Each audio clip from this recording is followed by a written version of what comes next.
We have Aria McLauchlan and Harley Cross, co-founders of LandCore, and I think they'll probably tell us a little bit more about LandCore. But looking at valuing soil health to de-risk adoption and develop incentives for producers through lending and insurance. So I think as many they see many familiar names, familiar with cover crops, and so understanding how those cover crops might help us reduce risk in many operations, and then kind of incentives for that, I think is certainly relevant to attendees for the webinar. As usual, if you have questions as we go along, feel free to type those in the chat box, and we'll get them to Aria and Harley at the end of their talk. And with that, I'll turn it over to them. The virtual floor is all yours. Brilliant. Well, thank you, Matt, and thank you everyone for having us. We've actually started to do some events in person, so I think I've gotten a little rusty on the Zoom presentation, but it's really nice to be able to be with you all and appreciate the chance to have this conversation. So for those of you who might not be familiar with us and our organization, LandCore is a nonprofit organization advancing soil health policies and programs that create value for farmers, businesses, and communities. And we've been particularly focused across all our work in thinking about the ways that we can advance economic incentives for our producers across the country and create missing infrastructure, all in service of advancing soil health practice adoption across the United States. And Harley and I have been doing this work together since the beginning of 2017. We're both co-founders. I'm our executive director, and we have a mighty team of folks behind us, including some advisors and a modeling team that you'll meet through us in just a little bit. Okay, so the thrust of our work today that we want to share with you is the focus of the development of a risk model that would quantify the risk mitigating impact of soil health practices to scale and de-risk adoption. And so many of you, probably most of you on this call through your work, understand that there's scientific consensus and incredible examples of farms all across the country and around the world showing that various soil health practices mitigate risk in agriculture. They make producers more resilient in the face of flood and drought. However, we've come across a sort of funny paradox, which is that the institutions that price risk, such as our agricultural lenders and insurers, they don't yet have a way to incorporate soil health into their risk pricing. So I think if you imagine the idea of a good driver discount in insurance, or in health insurance, non-smokers getting a discount, we really start thinking that the idea of soil health is something that can be inherently understood as de-risking and something that can be utilized to advance incentives and encourage behavior change in this space. So we'll share a little bit more about that now. Why we sort of began to look at this from the perspective of those lenders and insurers is that we understood as we explored this space that lenders and insurers just simply lack effective and particularly actuarially sound models to determine the risk mitigating benefits associated with specific soil health practices on any given piece of land. And really, as we looked into the space, began to understand that lenders and insurers have a lot on the line. There's around $444 billion extended in agricultural loans last year. And then, of course, there's the sort of increasing hockey stick of crop insurance costs that are mostly covered by taxpayers, around the tune of $9 billion annually. So there's a lot on the line in this space. And let's see. Well, actually, I can just sort of say, if we can think about all of that money that is extended by agricultural lenders and insurers, that if we can leverage some of that to help advance the adoption of soil health practices, then that could be particularly helpful. And all of this work is in service to scaling regenerative agriculture. Again, we think if we can de-risk soil health practice adoption by de-risking finance, and particularly noting that if lenders and insurers have empirical data to value soil, then healthy soil is valuable and can be incentivized. And as I was mentioning before, we think that if we can have products and offerings such as reduced rate loans, maybe more flexible terms, lower crop insurance rate, maybe even access for producers to have sort of peer-to-peer education and training around soil health practices, different incentives can de-risk a farmer's upfront investment in new practices. We're also really interested in this theory of change and pursuing this kind of support for producers because we believe that economic incentives from finance and insurance don't carry the social stigma of government and NGO and nonprofit organizations, even being one ourselves.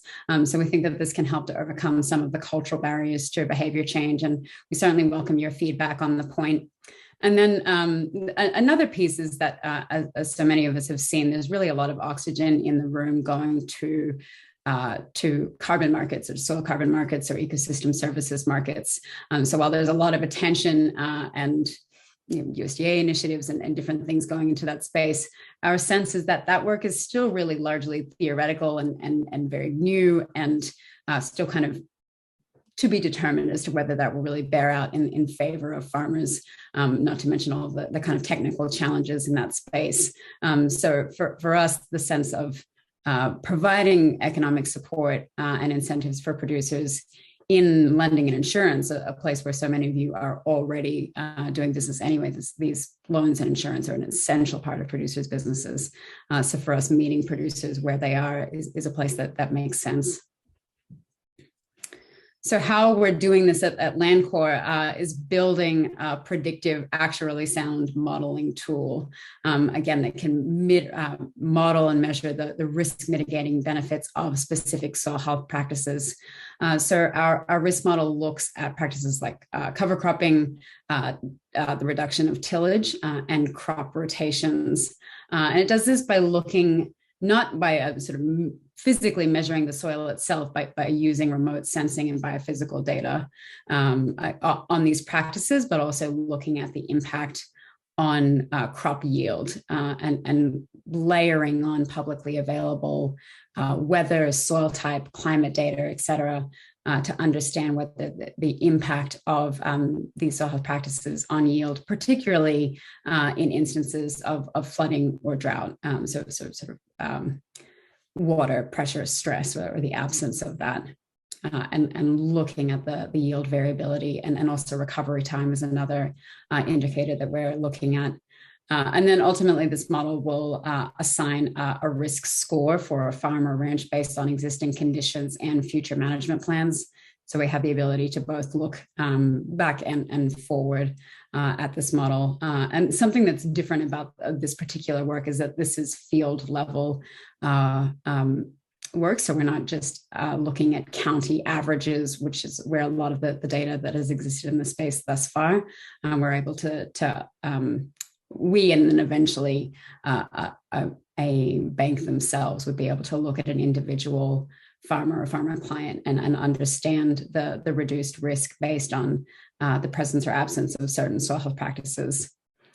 We're in the process of developing the MVP now and plan to roll out at a regional scale, starting in the US. We're operating in modeling first in Minnesota, Illinois, and Wisconsin, and then looking at other states in the Midwest, including Iowa, in the hopefully near future. And I want to emphasize too that this is designed to be not just an academic exercise, but a pragmatic decision-making tool for lenders and insurers in particular. We have a wonderful cross-sector working group that's helping help to design the modeling approach and now to do the actual modeling work itself. That includes some really incredible work from our colleague Tim Bowles out of UC Berkeley, an agroecologist there, as well as Dr. Frederic Vians, who's the chair of the statistics department at Michigan State University. And one of his colleagues, Sarah Mansky, is our lead analyst. And then we've also had advice from the private sector, from companies like Cibo Technologies and Regrow, which is formerly Dagan. We are lucky enough to have, at one point, to have Shefali Mehta, who is now the acting chief scientist at USDA and head of some of the research there. So we were lucky to have her input before she left to move on to USDA, which was wonderful. A great cross-sector group here of folks. We've also been really fortunate to have advice from Dr. David LaBelle out of Stanford, where some of our data is coming from, as well as to have early input from Keith Postian, who some of you might know as the person from Colorado State University who helped to build the COMET model, the greenhouse gas modeling estimation tool. And there are those folks there. And then really worth noting, we're really lucky to have the partnership of Compeer Financial, who many of you know is the one of the third largest cooperative in the farm credit system. They're operating again in Illinois, Minnesota, and Wisconsin, and have around $25 billion under management.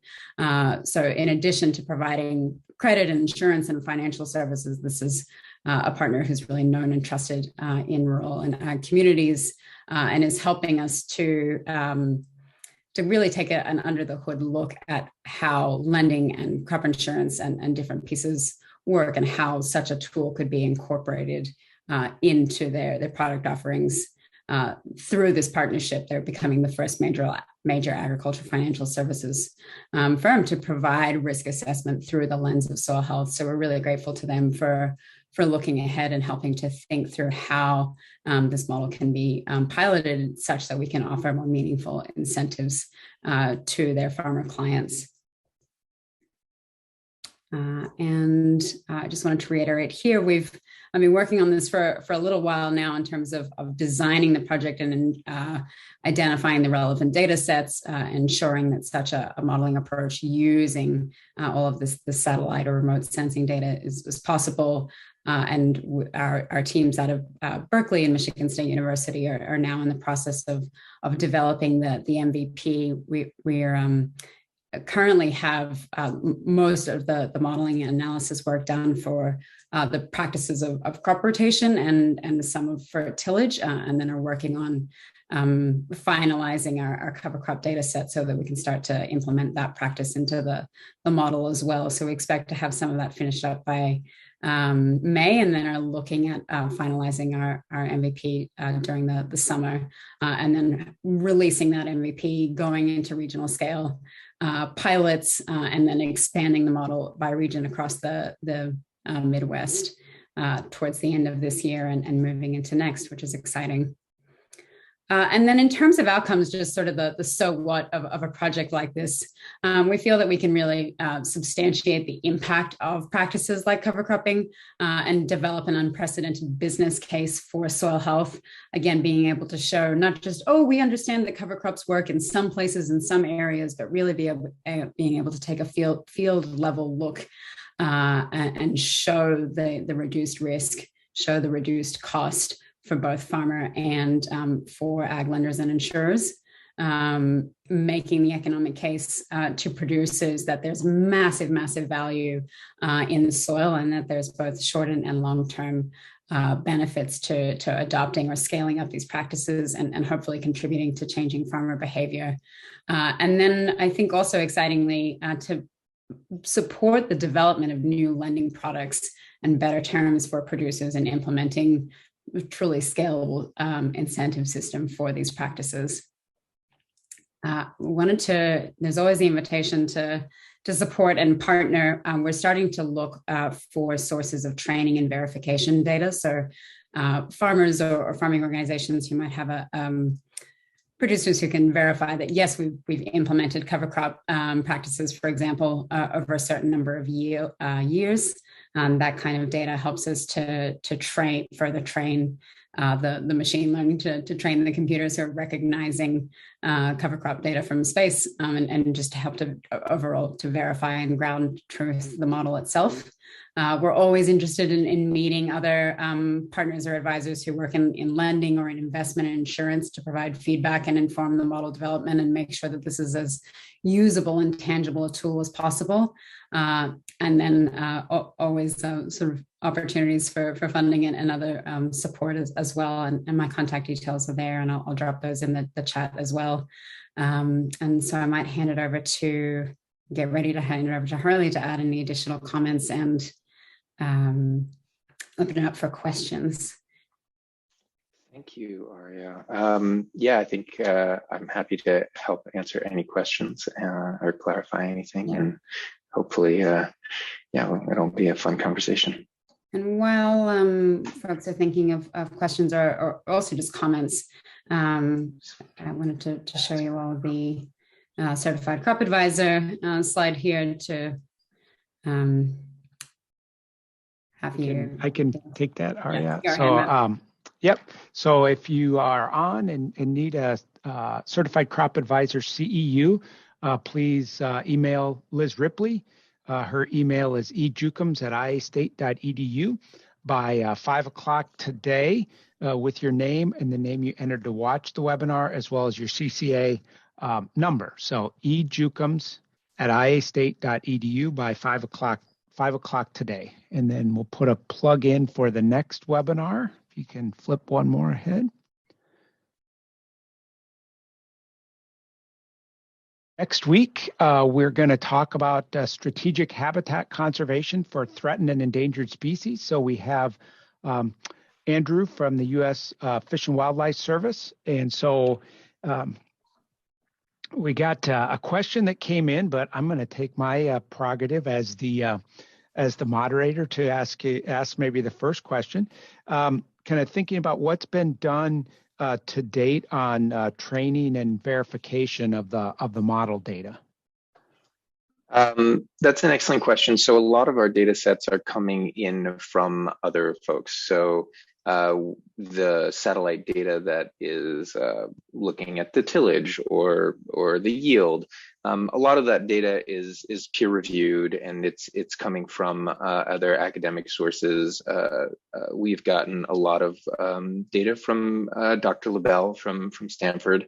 Has been a really generous supporter of the project. And a lot of data is coming out of UC Berkeley for the rotations. So it's all academically peer-reviewed data. I don't know if that's a sufficiently. That's helpful, and actually I'll maybe put a little plug in. We have some folks here. Brian Gelder has been doing some work with some residue cover and cover crops as well, with some remote sensing work. And so we just talked about that and talked about Dr. LaBelle's work at Stanford just last week, in fact. So well, we would love to be put in touch, because actually cover crop data is really important. As Aria had mentioned, the verification obviously on the ground is we're doing as much as we can, both to ensure that the data sets that we have are excellent and that the results match. Obviously, all the studies in academia, you still need to get down to the field level and make sure that what you're projecting is accurate. And then also, we are working on developing additional data as we move forward. And so always looking for as much as we can. I see something in terms of the resolution. We're working at 30-meter resolution because we're working at Landsat data resolution, which is what allows us to go back in time far enough to have the history that we need in order to be able to really show change over time or impact over time. We're not looking at individual years, but series of years, and then looking at the outcome of those series of years. So having that historical data has been really important to us. And the Sentinel data at 10 meter, we've just calibrated to Landsat. So at this point, we're at 30 meter. Yeah. This one may kind of comes back to, I think, that the question was, how do you isolate the effects of farm management on soil health where there may be many different types of management actions on a single farm over a long period of time? And really maybe that's on, using that 30-meter resolution to look at it, not just on a field scale, but on that 30-meter scale. Yeah, it's an excellent question. It is we're doing our best to both identify as many practices as possible. So we're not just looking at tillage, or we're not just looking at cover cropping or just rotational diversity. We're trying to be able to stack practices and be able to look at those over time. So that is very much the goal of how the model is going to be ever increasingly better. However, we don't know the experience that the farmers had, what kind of cover crop in that area. So it is a statistical model, and we have to think of it very much like the non-smoker discount. You get a discount, you can be a 350-pound overweight on the couch guy, or you can be a marathon runner. But if you're a non-smoker, statistically, for whatever your situation is, you're going to reduce risk over time in aggregate. It doesn't mean that every smoker is going to live a shorter life. It's just, and we can look at that because of the massive quantity of satellite data over huge periods of time, but also at a very specific geographic area with very specific soil types. So we can look apples to apples. So we can say, in this area with this soil type over a long period of time, on average, this is your risk. And because we can project that into the future, especially in lending, a lot of people intrinsically look to crop insurance because they're like, oh, that's insurance, that's where you should be pricing this. They can do the good driver discount. So they can say, yeah, if you do these things that de-risk over time, we can reduce your rate. But the banks have the capacity to look at a loan that's going to be 10 or 5 or however many years, and say, if you give us a management plan that shows that statistically this loan is going to be less risky than a loan that does not have these practices on it, we can incentivize that. And so that's giving folks money up front. And so that's the really exciting, low barrier for us is being able to incentivize in that direction. Yeah.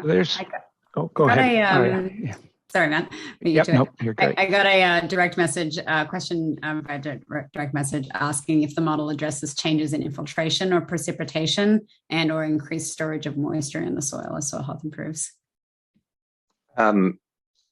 Well, I think that what we're looking at is so we look at the instances of flood and drought for the folks who have applied various practices for various amounts of time, and we can extrapolate, whether or not there's a de-risking effect there.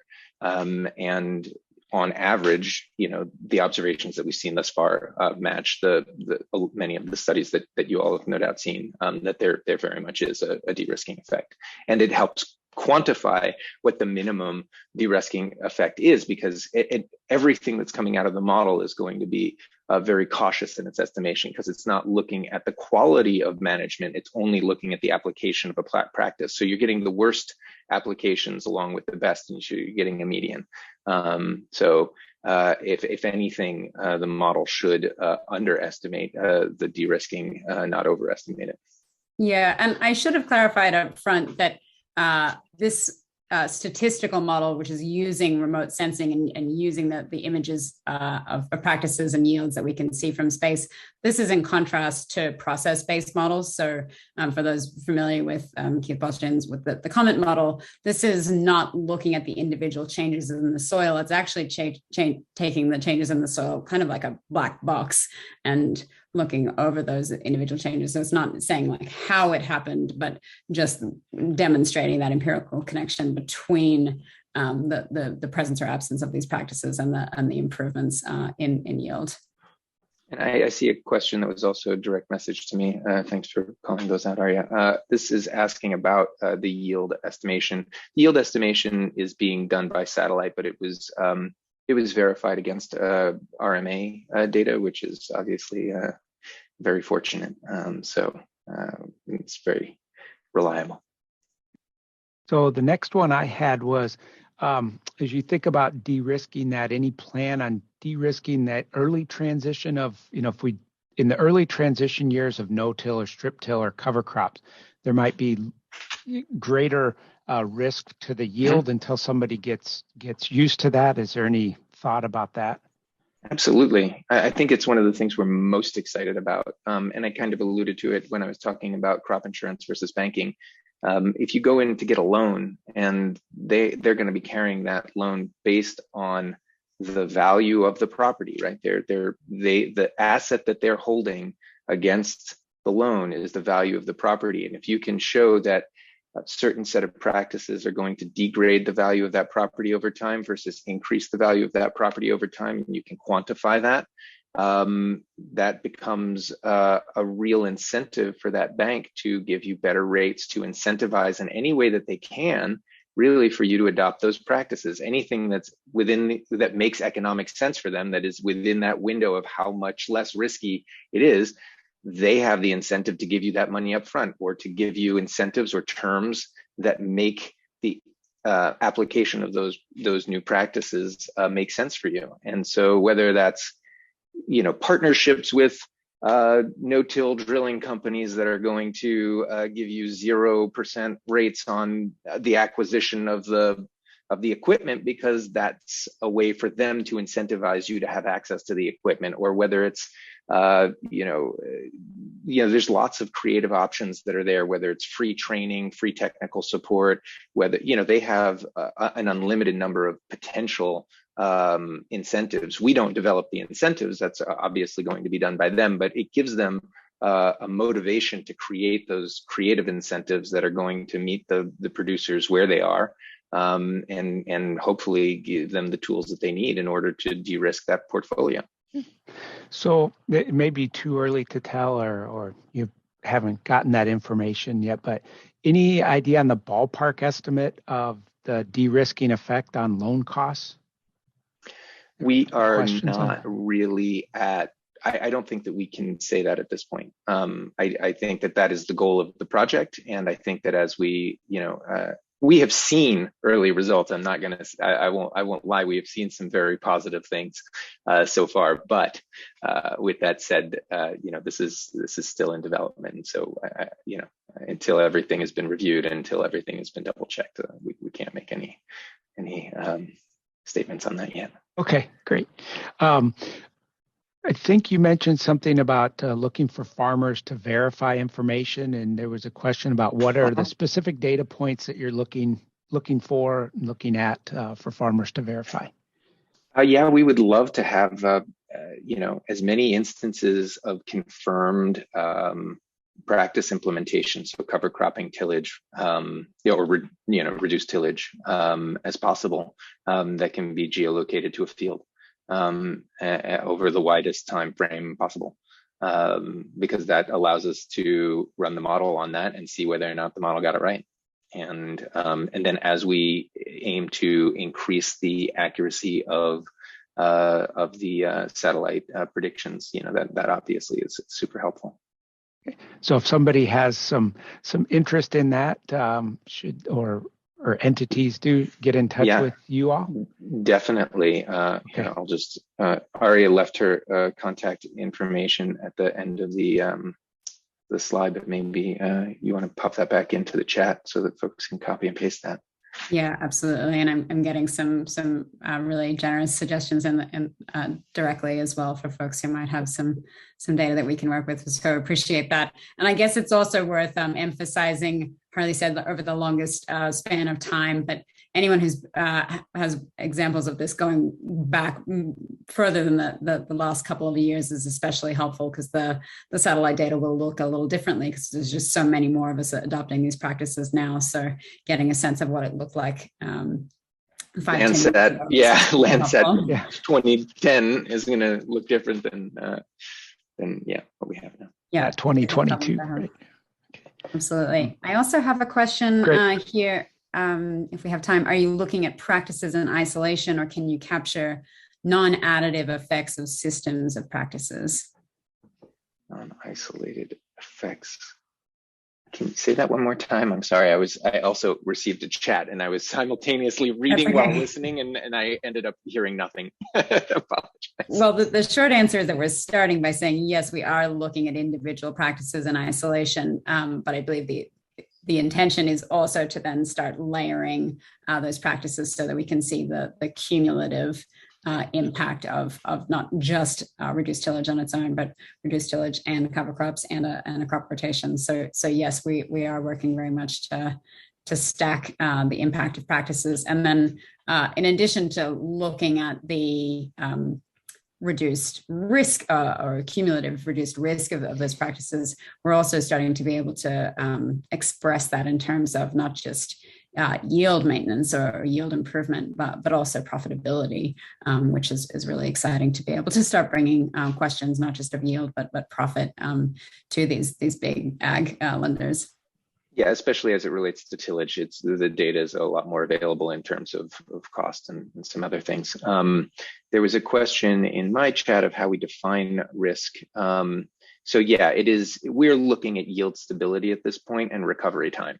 Those are the two indicators that we're looking at primarily. But we are looking at, as Aria kind of just alluded to in the economic side, we are looking at ways of incorporating when there is a reduction of a practice like tillage. It's fairly easy to also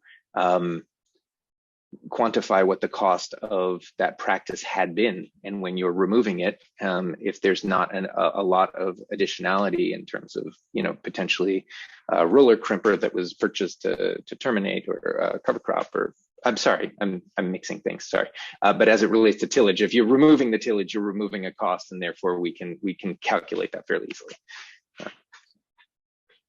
I have a couple more here, but one is, does the model only account for practices that reduce risks for the farmers, or can it also give credits for risks reduced for downstream communities?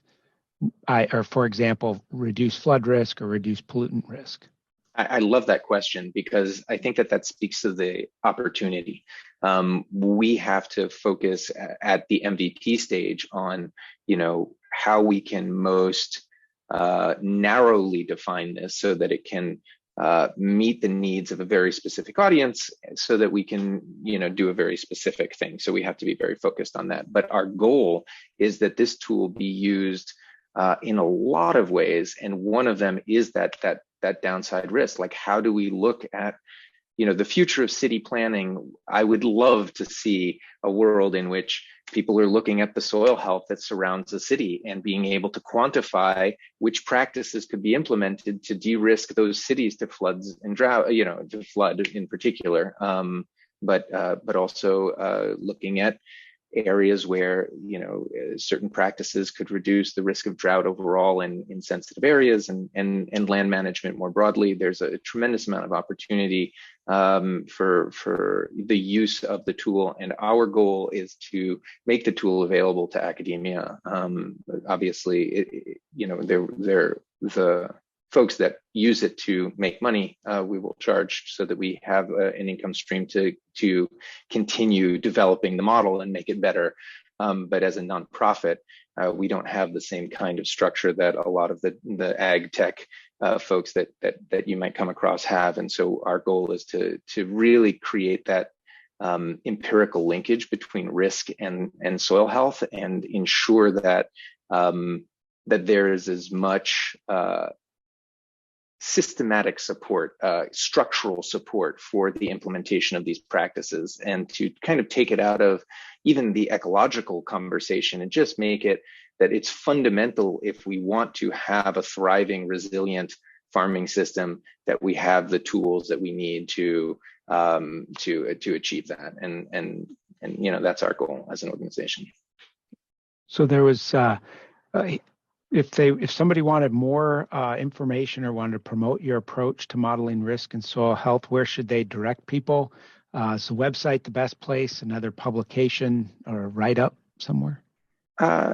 Yeah, we can, well, certainly reach out to us directly if there's anything we can support with. I'll drop the website page into the chat. And then our team is working on an academic paper to publish some of the initial results. So I think maybe the fall is probably the earliest for that, but we'll certainly keep this community looped in. Yeah, and definitely there is a specific risk modeling page on the website. So that is definitely a place that folks who are at least want an overview of what we're doing can take a peek. This one was, would this model be able to quantify greenhouse gas emissions when implementing certain practices? No, so as Aria kind of mentioned early on, the work that folks like Keith Poston are doing with the COMET model, those are process-based models that are looking at the interactions of different biological function within the soil itself, and those kinds of models can estimate greenhouse gas. We are very much looking at that statistical, this happened and this was the outcome from space. And so we have the ability to look at weather events. We have the ability to look at certain things that have happened, and then see how those things affected the outcome. And so we can draw conclusions based on that. Once you start seeing it at a large enough scale, you can certainly, within a margin of error, make a pretty strong case. But as it relates to greenhouse gases specifically, we can't. However, in combination with some of those other models, we think that there's a really great opportunity, because a lot of them can say, yeah, if you implemented these practices, you would sequester this much carbon and maybe you'd be eligible for a carbon credit. But how do you get to that point? How does the farmer has to take all the risk, right? They have to buy the equipment, implement the change on their land, do all these things. And then maybe if 3 years down the line, there is a functioning carbon market, and then maybe they can get some price for that carbon. We are hoping that we can institutionalize the support, where you go to the bank, you go to your insurer, you go every step along the way, whether it's the state that wants to have dollars for doing any various things. If they can start to see that risk reduction, they can start to price that risk reduction, and they can start to both incentivize new adoption, but also reward existing, which is one of the other things that the carbon markets don't do, because they only pay for new things. And a bank can look at your history and say, wow, your history is really quite good, and your risk is already lower. And so all we're going to ask you to do is maintain and so we can give you these rates today. And you can do that, and so you can actually benefit, and hopefully that will also function really in the insurance markets when we get there, so that the insurer can look at that history, have it verified by satellite data, and then give you the good driver discount today that you've already earned, because you've been doing that work to de-risk your operation for some years already, and you don't have to start from scratch. And so that's what we're hoping for. I also, someone has asked about whether or not we'll be able to track inputs, pesticides, fertilizers, et cetera, that may increase or decrease those risk estimates in real time. And while the answer is no, the tool doesn't do that. Harley, maybe you could speak a little bit about just the impact of inputs on return on investment, and how Compere is helping us to think about that. Yeah, I mean, I think that there's also, it's an excellent question, because, every management decision changes the outcomes in some way. But I think that there are other folks who are doing budget analyses on the application of these practices over time. And the data really does suggest that one of the major benefits to producers of creating your own fertility, of having these kinds of rotations, of implementing these practices, is that it reduces the reliance on inputs in various ways. Whether it's creating resilience from reducing the pest pressure, the weed pressure, so that you have to have less herbicides, or whether it's just the actual cost of fertilizer because your soil you've naturally create draw down more nitrogen through planting the appropriate cover crop or something like that. So I think that in partnership with folks who are doing those budget analyses, we are going to be able to demonstrate that there is an economic benefit to not just implementing these practices and then throwing away your money by not taking advantage of the things that they're providing for you. And most producers are relatively savvy business people, and they understand when they're throwing money away, and that's generally not how they do things. So in my limited experience, so. So Harley and Aria, I really appreciate it. I don't know if I think we got to most of the questions in one way, shape, or form. I don't know if there were any others that came into you. I think this is really interesting, as evidenced by all the questions. There's a lot of interest in this, and I think a lot of folks will continue to follow on with your work. And I would imagine there might be some folks interested in some verification. So hopefully that comes out of this as well. And there might be an opportunity down the road to share with this group as things get more developed with your efforts.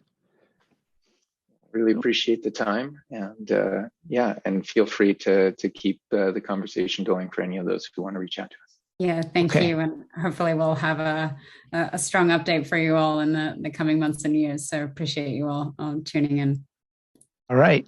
Thanks everybody for attending today, and hopefully you'll be able to tune in next week. And also this webinar will be archived. So if you miss something or know somebody that might be interested, please forward that along.